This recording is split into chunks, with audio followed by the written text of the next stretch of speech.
Selamat pagi dan salam sehat buat kita semua. Perkenalkan, nama saya Yoel Jenrato dari Fakultas Ekonomi Manajemen Universitas Simalungun. Di sini saya akan menganalisis sebuah video dan opini penundaan pembayaran cicilan kredit sebagai pembandingnya. Nah, baiklah, kita akan melihat sedikit cuplikan dari video tersebut. Link video tersebut akan saya buat di deskripsi.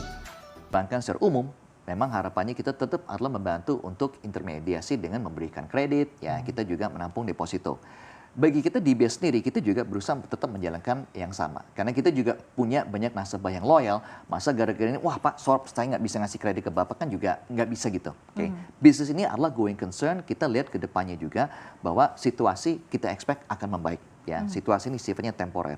Oleh karena itu, strategi kita tetap adalah bagaimana kita melihat penyaluran kredit yang baik. Ya, kita juga menjaga aspek manajemen risiko yang baik, ya, prudential banking.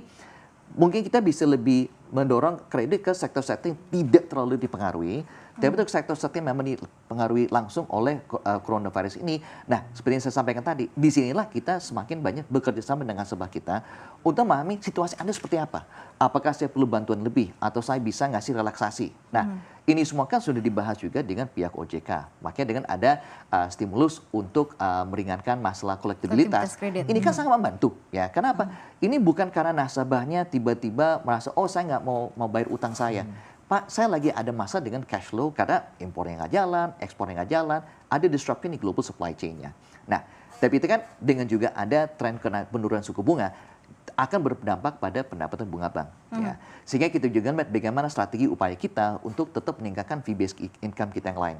Karena kita bicara segmennya ada korporasi, ada UMKM, kita juga melihat nasabah retail. Nah, nasabah retail kan juga banyak kita bantu dari segi pembiayaan, kartu kredit. Nah, di dalam video tersebut kita dapat melihat bagaimana strategi bisnis Bank DBS di tengah pandemi COVID-19. Yang dimana bisnis Bank DBS Indonesia di tengah pandemi COVID-19 masih difokuskan pada penyaluran kredit pada sektor yang tidak terlalu dipengaruhi langsung oleh pandemi COVID-19 dengan tetap menjaga aspek manajemen risiko yang baik.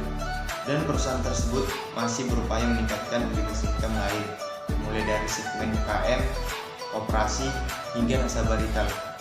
Sedangkan opini dari Bapak Presiden Joko Widodo mengenai penundaan pembayaran kredit bank, yaitu di mana beliau dan OJK telah mengadakan rapat dan OJK akan memberikan relaksasi kredit kepada pelaku UMKM berupa penundaan pembayaran cicilan selama 1 tahun guna mengantisipasi pelemahan ekonomi akibat dampak COVID-19.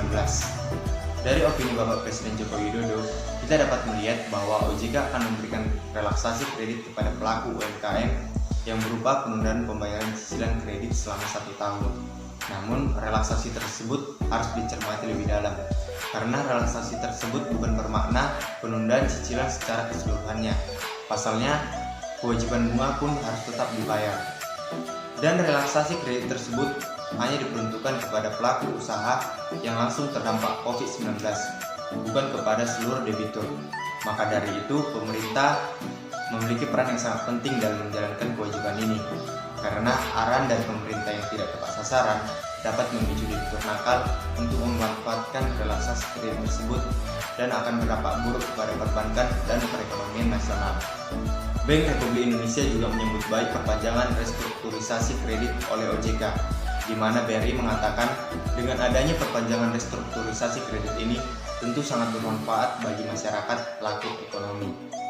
Sementara itu, syarat debitur yang berhak mendapatkan keringanan tersebut yaitu 1. Lokasi usaha mereka berada di lokasi yang terdampak COVID-19. Kedua, terjadinya penurunan pendapatan akibat penyebaran COVID-19. Dan yang ketiga, terjadinya gangguan proses produksi akibat penyebaran COVID-19.